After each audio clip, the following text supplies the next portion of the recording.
Hi there, good afternoon. Thank you so much for joining today's webinar. My name's Mohammed Syed, or Mo, and I'm an immigration attorney with Offit Kurman in our Washington, D.C. area. There's a lot to discuss. Today's topic, as you know, is tips and pointers for filing H1B cases and the registration process, the recent changes, and I'm sure you have questions about things that are going to be relevant for your H1B cases this year. Now, in terms of our practice here, we just a quick introduction.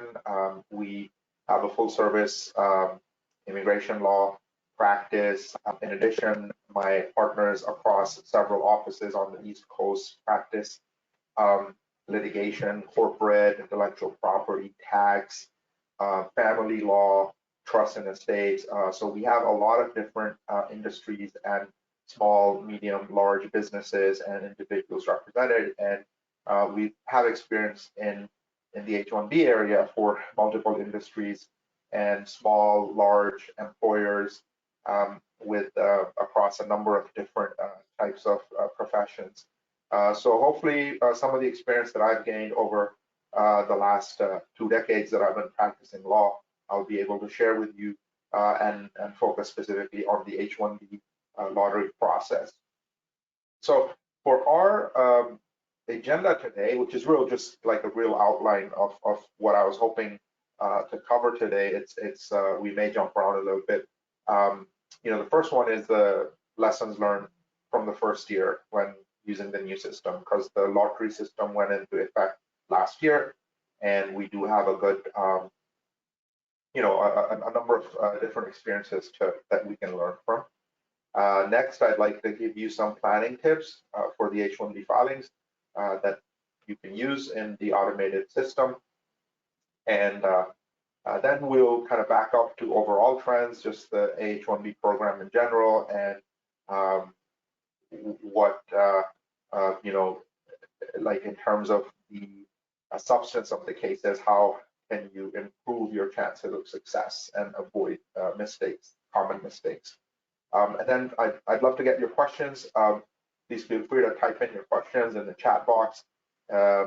I'm using this PowerPoint presentation right now. Hopefully that you all can see on screens. If you are in audio only mode, we will be sending the PowerPoints around after this session is done. So you should have them in your email. If you don't get them, email me or email Jennifer Helfand, who is our marketing director and who has helped tremendously with putting together today's event. Okay, so let's jump right into it. Before we look at, actually getting into preparing an application, I would like, I always like to look at what the big picture is, like what country, what nationality are we talking about for the employee, what is their immigration history, their education and experience, what their needs are in terms of long term, what are they looking at, what are their growth prospects within the organization. And so looking at the big picture so that a customized solution can be made. And then obviously the visa process, as you know, there are 2 different agencies involved in these applications, and within the US that we have to apply to, the Department of Labor and the United States Citizenship and Immigration Service, or USCIS.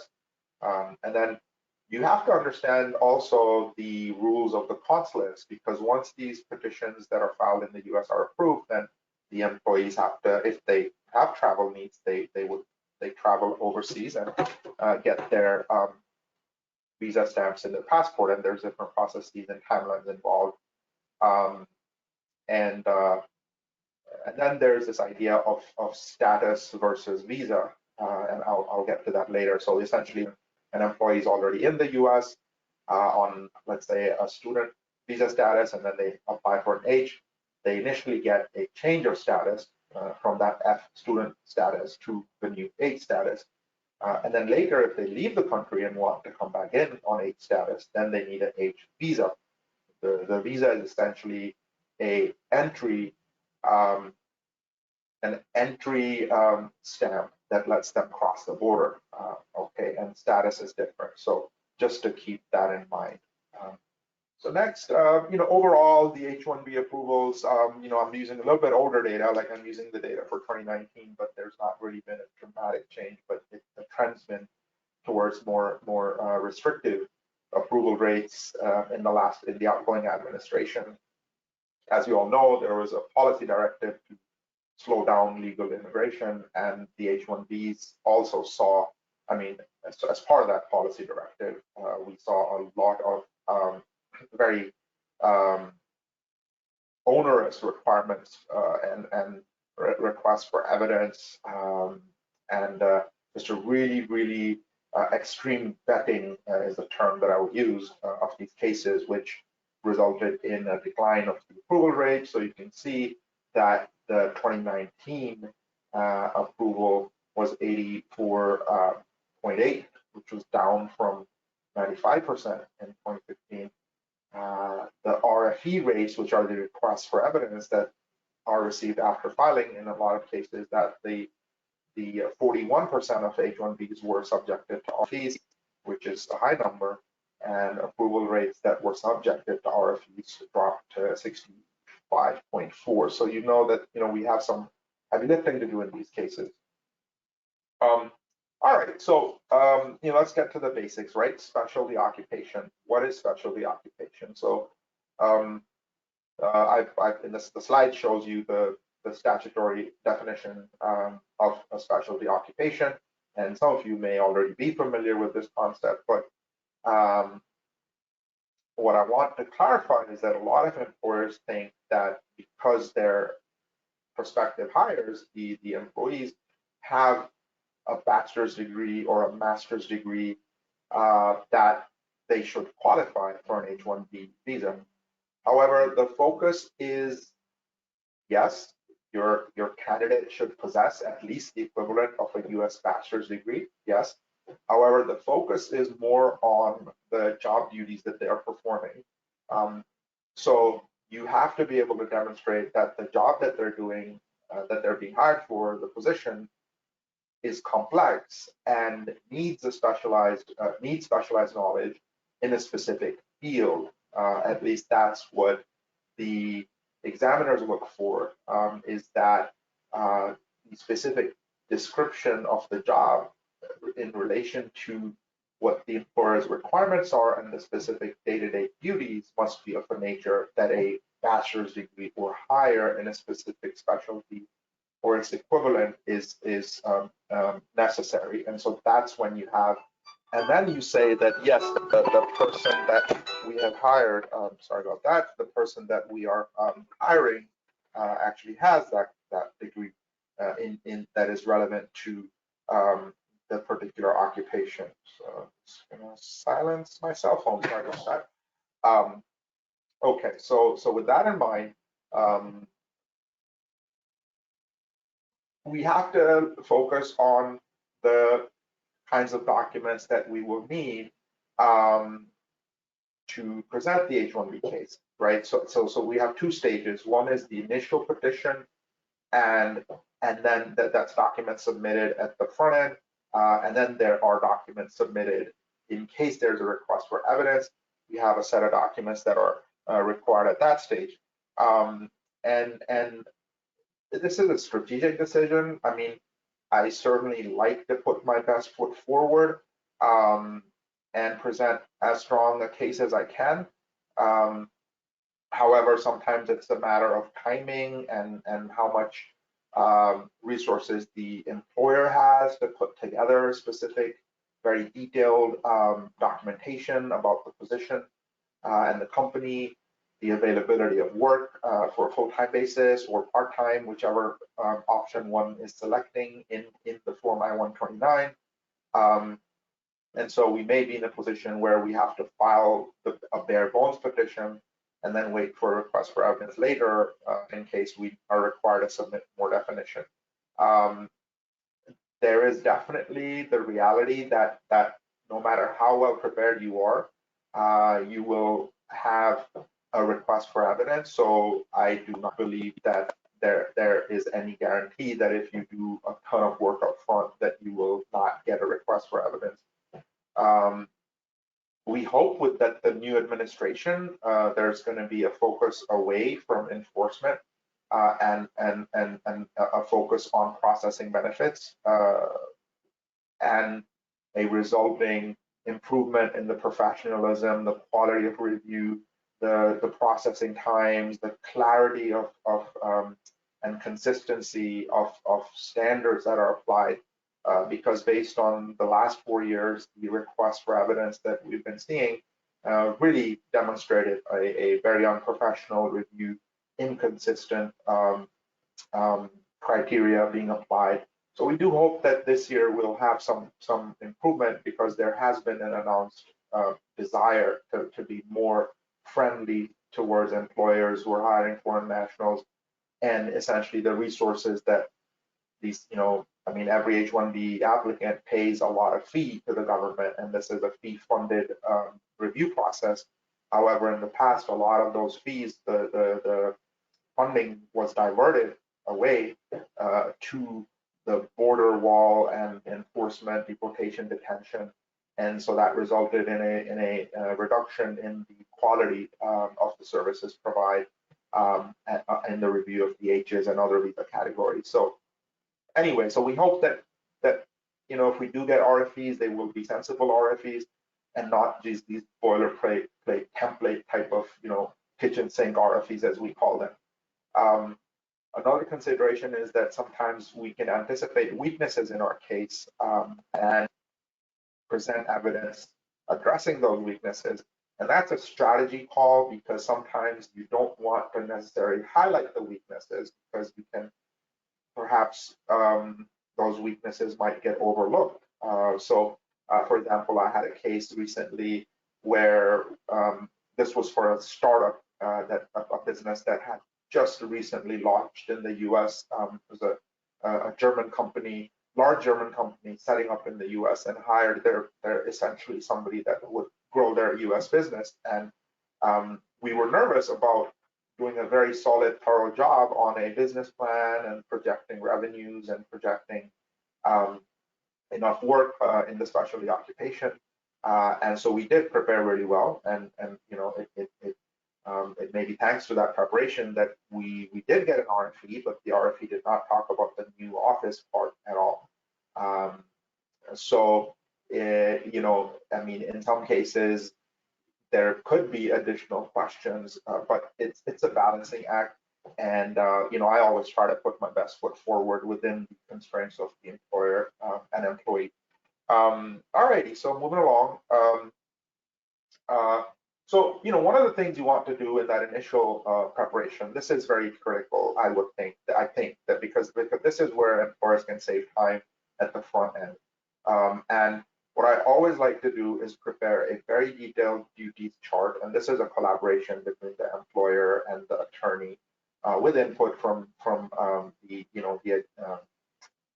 actual coursework that the employee has taken, because what you've got to show is that you have a particular job duty and what that is in a lot of detail, and then what percentage of your daily time or overall time is devoted to that duty from the employee.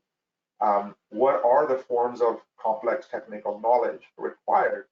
So that is like what technical skills are required for performing that duty, and then what educational requirements would prepare somebody for performing that duty. And this is just one part of that chart. But we go into a lot of detail, and the very right-hand side column, it contains the specific courses that are required at least the bachelor's level, and then next to it we state the courses that the potential employee has actually taken. So you have a correlation between the duty, the tasks, the percentage of time spent on the duty, the types of education required, and then the actual education of the employee that matches all of this. And what you have to prove is that more than 50% of the duties are specialized. So, you are permitted some non-specialized duties, administrative work, work outside the specific, expertise area. But as long as you can show that 50% or more is in the specialized occupation, that is usually sufficient. And in addition to a duties chart of this nature, which is overall, I do present, sometimes I'll present daily schedules or weekly schedules that really explain in a very high level of detail what this person will be doing. And that's usually helpful to avoid the specialty occupation request for evidence. Okay. So, and in order to understand specialty occupation more, what is important to know is the way the government interprets specialty occupation is very narrow. So, which means that they insist on just one single major, one single degree field. For example, if we have an accountant position and we say that we can accept accounting, finance, or business administration or related degrees, the government is likely to come back and say, sorry, this requirement is very broad and it can be satisfied by multiple degrees, so we don't think that this is a specialty occupation, and so you need to prove to us why this is a specialty occupation. When in reality, there are court cases and there are interpretations of the law which suggest that such a narrow interpretation is not consistent with the actual law. And so, however, it does present challenges in situations where you clearly have a job position that does have complex technical requirements, but they can be gained from a variety of different majors. So then arguing the case and kind of trying to overcome these potential challenges is important in how we prepare our case, how we prepare the job description and the evidence presented to the government. And we'll get to some more descriptions later. But, for example, a lawyer is easy because a lawyer needs a law degree. Now, it's important that once you file such a lawyer H1B, then the duties actually be of a lawyer and not, let's say, of a paralegal, which arguably, it may not require a full bachelor's degree, but could be done by a diploma in paralegal studies.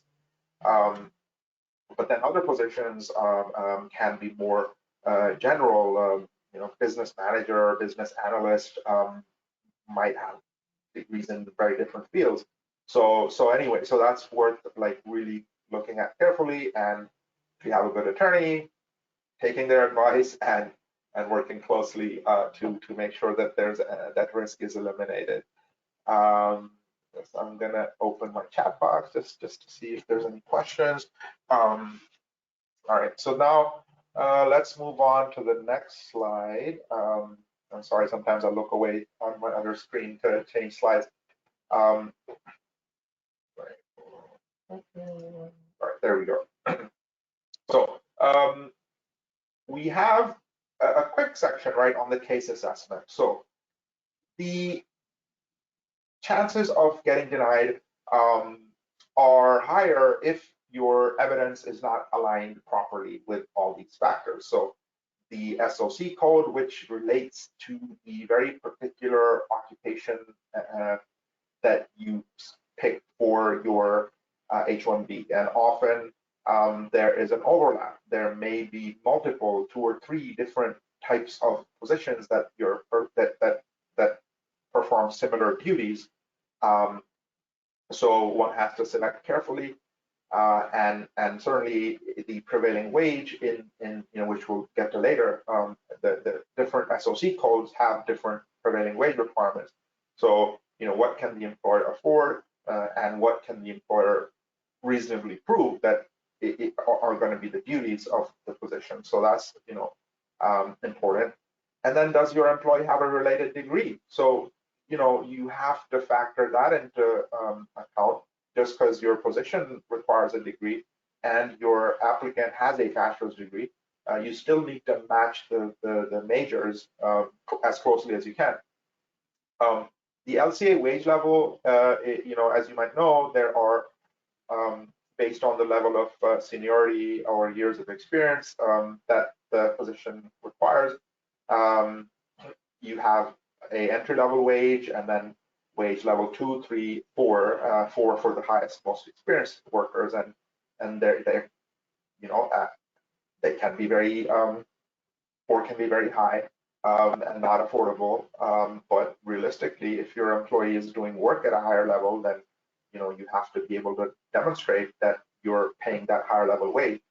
And the government may come back, like if you have, if you're paying them level 1 wage, but the way the duties are described or the way the organizational chart is set up, your employee actually has level 4 responsibility, then you're likely going to get an RFE saying that, hey, look, you can't do this. You're having them do level 4 work, but you're paying them level 1 wage. So you've got to be super careful.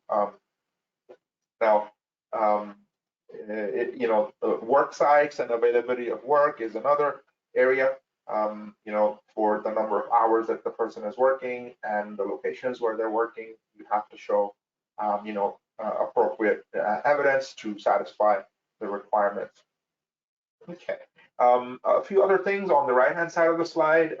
The wage level, the main issue I'll cover here is really that wage level 1 is challenging in some occupations because the idea is that there are folks around there and employers out there that hire for level 1, and they don't necessarily need a degree. They can do, let's say, a 2 years associate's degree and then some work experience, and then they can perform at level 1.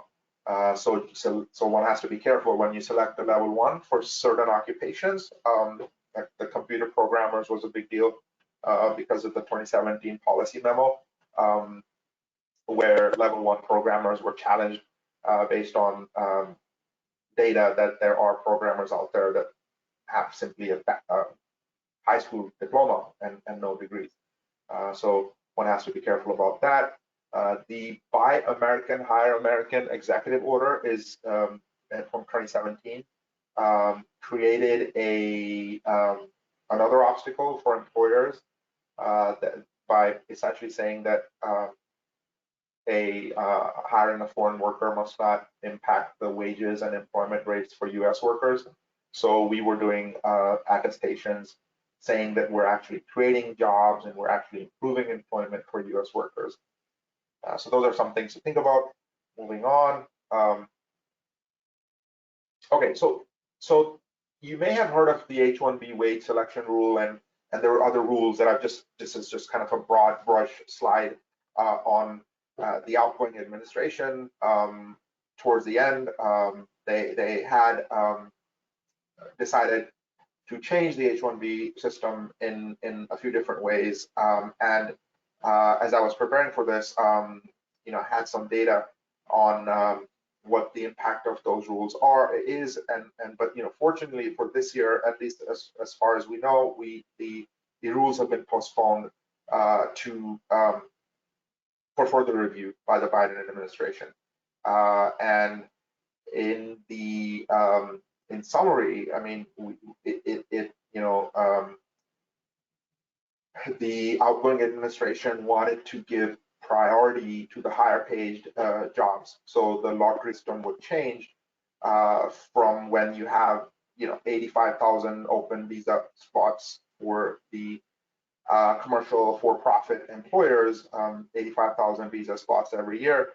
And then they go into a lottery system, and all of them basically, regardless of their wage level, 1, 2, 3, 4, everybody gets put in the same lottery. And let's say you have 200,000 people apply, you have 25,000 set aside for master's degree individuals, and then the rest for the whole rest of the world. And everybody gets put into this lottery and randomly selected regardless of the wage level. However, the proposed rule would have essentially first looked at the highest wage levels and selected as many as they could from them, and then in descending order of wage level, get to the rest of the group, and that would have been, that would be a disadvantage for the lower wage levels.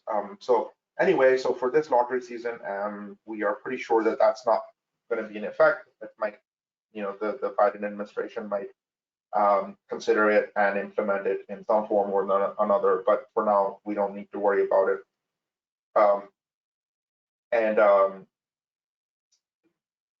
So what other impact does the transition have on the situation?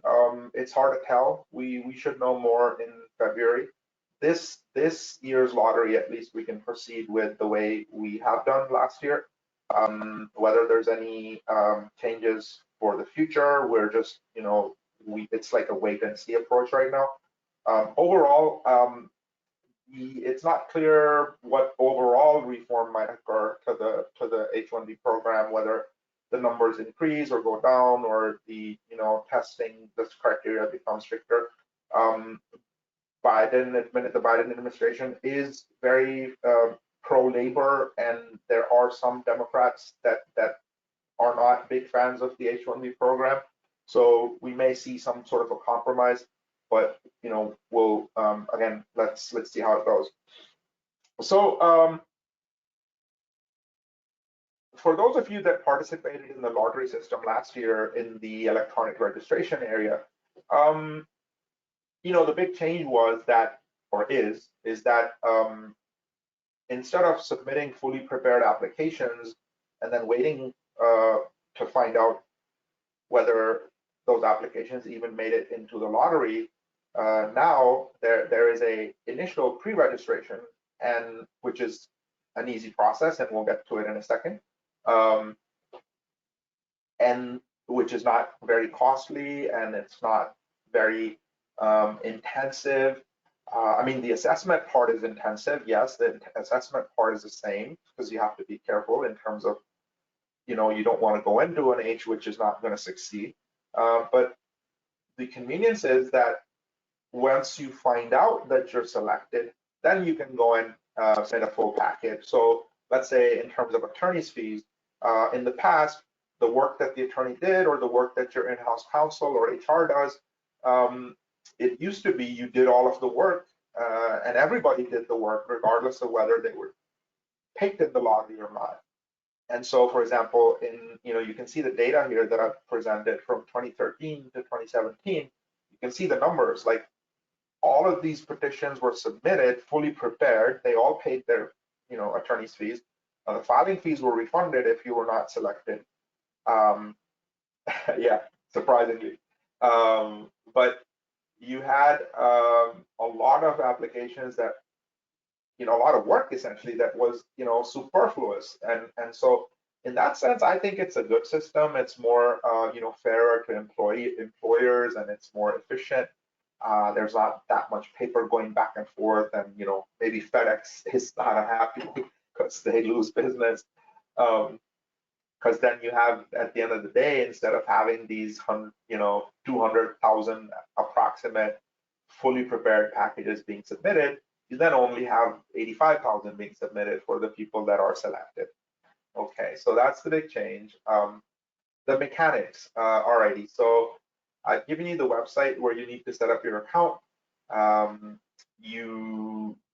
As attorneys, we prepare questionnaires for our clients so that we get all the information that we need to submit. So we need a certain set of basic information, and it's basically just name of employer, name of employee, address, email, phone number, and prior to that, we do our assessment as well, so that we can guide our clients in terms of the full H criteria, and so especially for folks who've never hired an H before, this is important. And after that, the employer, creates an account and nominates the attorney as their representative, and then the attorney submits the registration on behalf of the employer. In terms of like lessons from last year, so there's a couple of things that that are not intuitive. There's some screens and boxes that pop up that can be confusing. So usually, like I mean, the employer has to select the account type carefully, which is I'm a H1B registrant.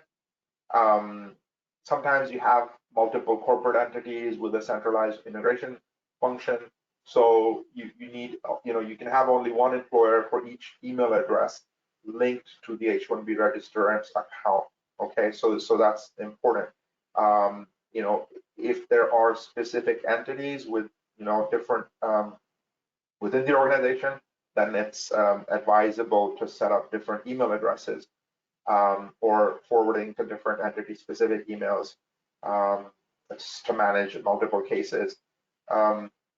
There's a terms of use that has to be looked at carefully, and the attorneys as well as the attorney staff, that if they're sharing accounts, then it is you have two-factor authentication and SMS text. So I mean, bottom line is that one has to be very diligent and pay close attention to the different authentication methods so that nothing slips through the cracks. So just the timeline. So last year the timeline essentially was that in December 2019 we found out the final registration implementation.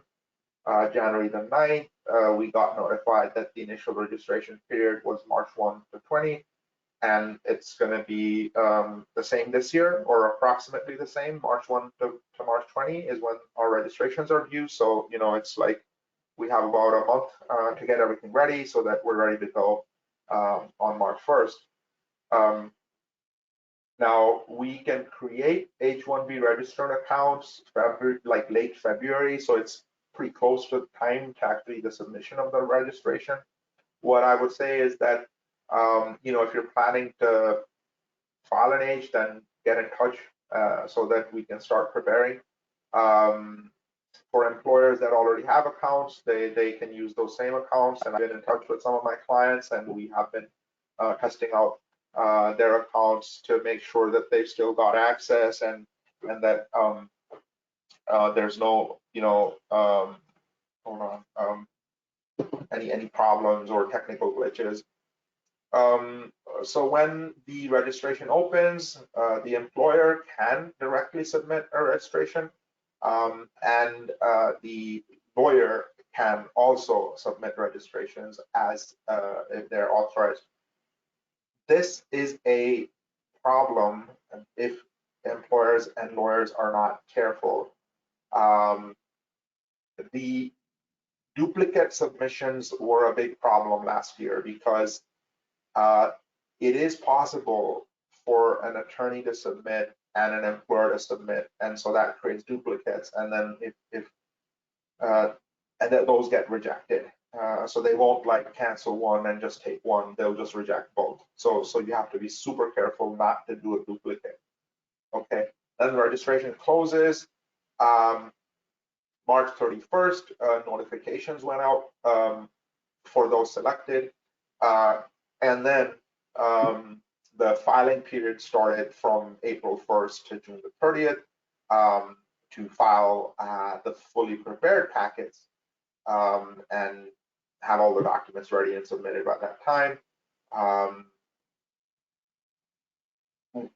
When numbers opened up, which means that you may have had some folks selected in the lottery, but they never submitted applications, they opened up additional. They picked from the additional submissions that they had on file to notify them of selection. So that happened, between that happened August 14th. They were notified by that date, and then additional registrations. Additional filings kept happening between August and November. So that's kind of like the timeline. Considerations for lessons learned, right? I mean, I said already, avoid duplicate registrations. Must definitely talk between the attorney and the client to make sure that there's a very um, clearly defined process. Okay, and then if within an organization and even the employee, if the employee is involved, one has to be careful to make sure that the registrations are done properly. Employers are advised to not involve employees in certain aspects of this process. So it's important to talk to an attorney to make sure that the employee's involvement is within what the law prescribes. I think we talked about some of this earlier. The master's cap eligibility, because some students may be graduating, let's say in spring, and the registration is filed in March, right? So the question is then, okay, because master's degree holders get preference in that they have a separate lottery cap, 25,000 cases that are set aside only for those with master's degrees, as you might know. So the issue is that the petition filing date is more important, not just the registration date. So once a registration has been submitted, you can not edit it. You can delete and resubmit if you're still within the window, but you can't edit it. Now, employers can do batch registrations, and each batch requires a G28, which is the attorney authorization form, and so that's kind of like the main thing there. Just jumping to the LCA requirement, right? So as part of this, you have to go online and submit. I mean, first the employer has to validate their tax ID with the Labor Department. Then the employer has to file which the attorney does, all these steps, select a wage level, and like let's say this example that I'm using, the labor condition application, you're basically saying that for that geographic area where the employee is and for the position, this is the wage level for the experience level. And this is what you attest on the LCA and say that you're paying this wage level. And so you complete an online form. It comes back in, let's say, about a week or so. So keep enough time for the FEIN registration, the LCA submission, the LCA approval, and then this document then, based on the data that's on the screen, gets submitted along with the full H1B packet. More information. I mean, I want to keep this at a high level, but I think the big important things here is that the selection notice that comes back, which is online, will indicate where you have to file the form I-129, which is the petition for H filing, right? So pay particular attention to that. There's a confirmation number on the registration notice. You have to add that on the I-129. This is different from years past. You have to start at October 1. Because that's the legally prescribed start date for H's for this year. Keep an eye out on emails, because maybe you initially didn't make it, but later you did, make it. And if a petition is not filed, then just check in with the attorney in terms of doing additional steps. And file petitions early in terms of avoiding any mishaps. So okay, so now how do we do the actual work? I recommend using the Authenticator app. If you're using paralegals, if you know that your attorney has assigned a paralegal, then you have to definitely make sure that they're all working as a team. So clients that have mass filings, it's a different type of process, and it can be unwieldy, but it is doable with particular attention. The electronic handshake really is when the attorney, the employer assigns an attorney on their end, and the attorney gets a passcode, and when the attorney logs in and connects to the employer account, and there's a confirmation, that means that there's been a handshake. So that step is very important to make sure that there's no last minute scrambling to get that step done. And again, file timely, and if God forbid there is a rejection, then there's options, motion to reopen, reconsider, and litigation. And that's been litigation. There has been a lot of litigation recently, and a lot of favorable decisions for employers. So it is an option in case of rejections that are, basically, clearly against the legal standards. But certainly it's not fun, and it can take a long time and can be expensive. So H1B is what's going on, right? Like, this is kind of like, I try to summarize a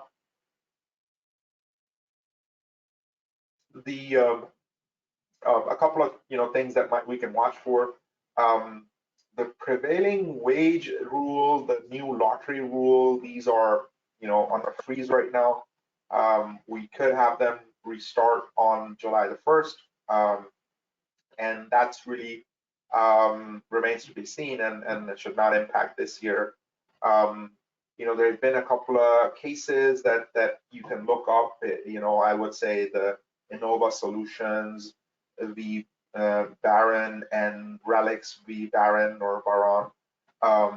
They are helpful because they decided in favor of the employers in specialty occupation challenges. So the discussions there are useful in terms of framing one's cases. And if you have somebody that's a market research analyst or a couple of these other positions in these cases, the courts decided that these were cases that had been rejected initially on specialty occupation grounds, and then employers were able to prevail.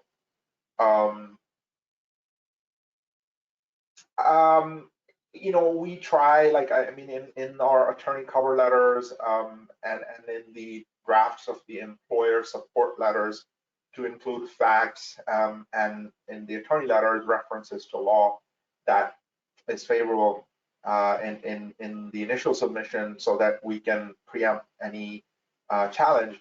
And in case these cases go into motion to reopen or litigation, then we have the foundational documents required to show the judge that the service didn't exercise its authority in a legal manner.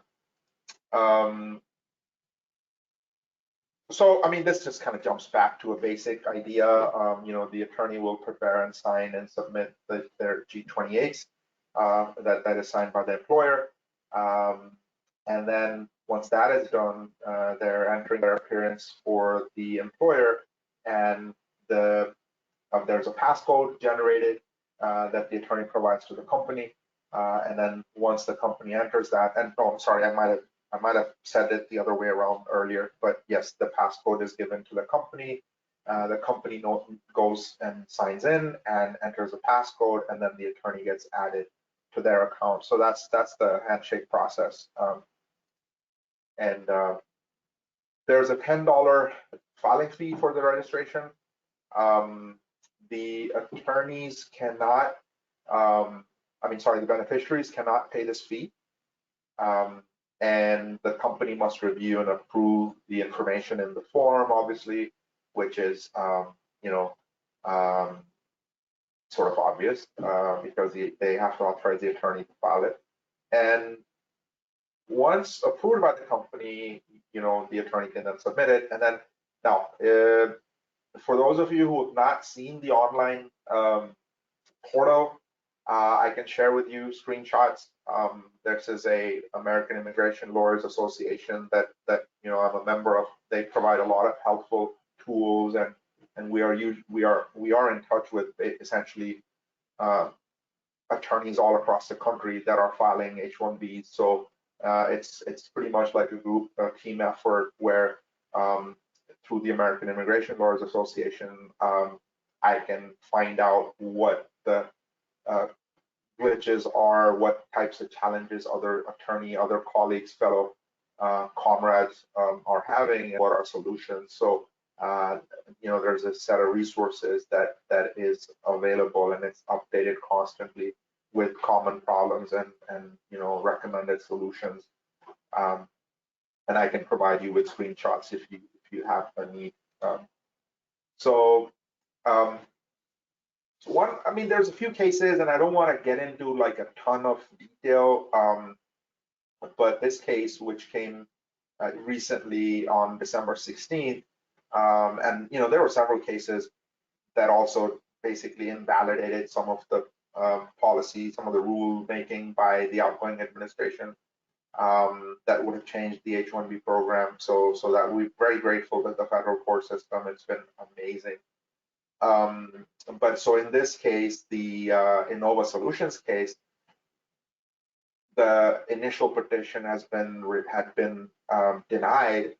Basically, the USCIS saying that the H1B petition, did not demonstrate specialty occupation, simply on, a very selective reading of the occupational Outlook handbook, which said that most computer programmers have a bachelor's degree, and arguing that, well, most have bachelor's degrees, so that means that some do not, and so the computer programmer is not a specialty occupation.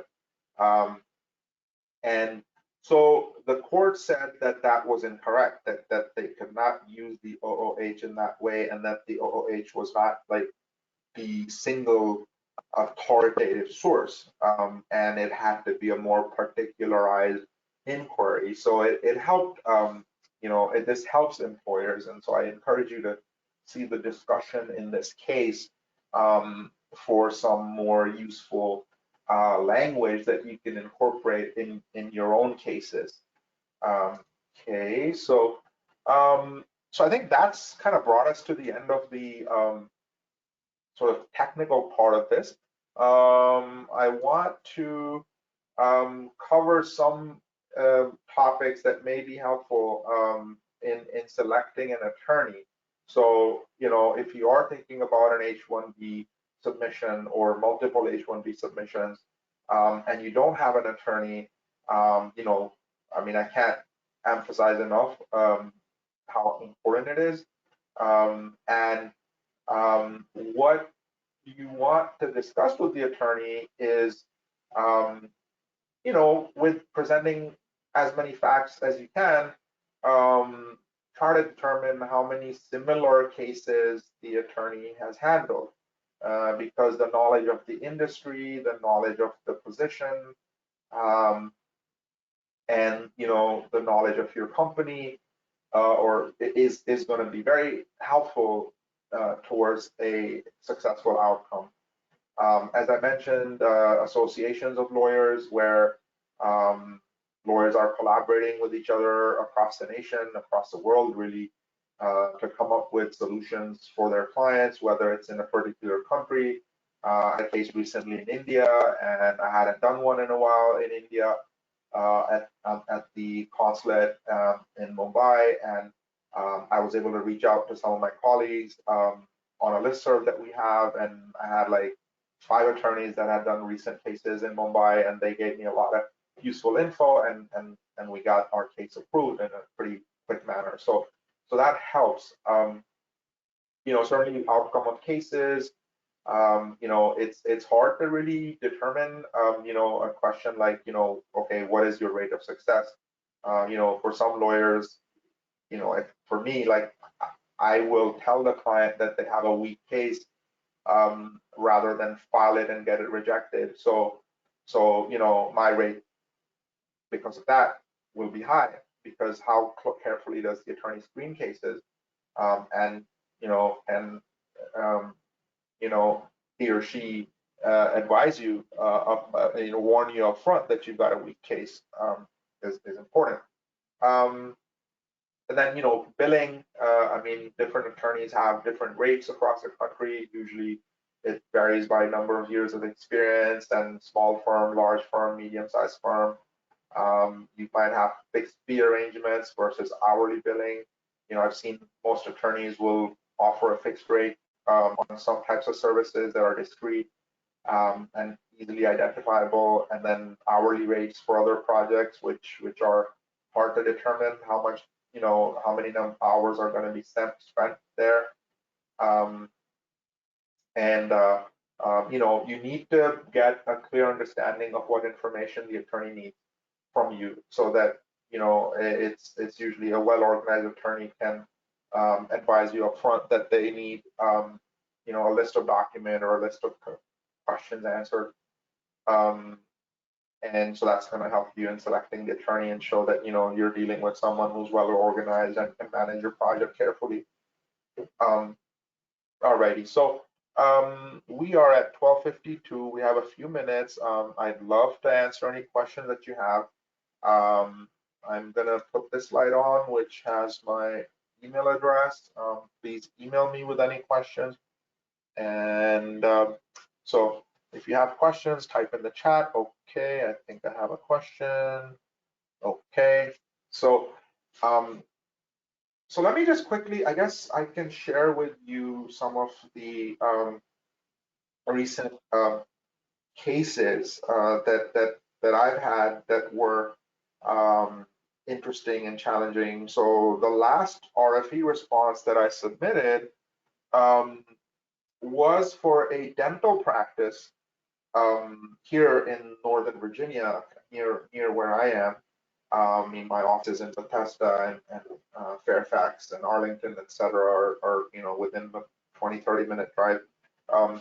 So this dental practice had 6 offices in the area, and over the course of their business operations for the last 5 or 10 years, I believe, they had used a accounting firm, an outside accounting firm, to do their bookkeeping and their payroll and their annual and quarterly filings, state and federal. And they reached a point where they're growing enough that they wanted their own in-house accountant. So we filed, this was a transfer, the employee already had an H and they were transferring, so it was not a cap subject petition.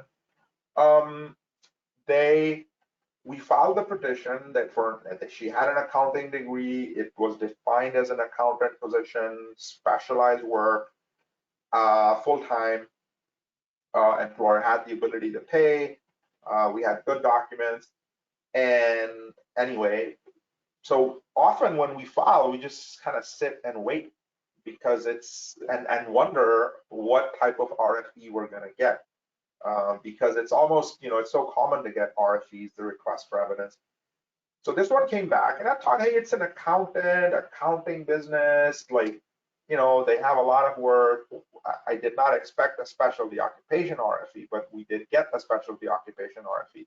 And they said that one of the things they said was,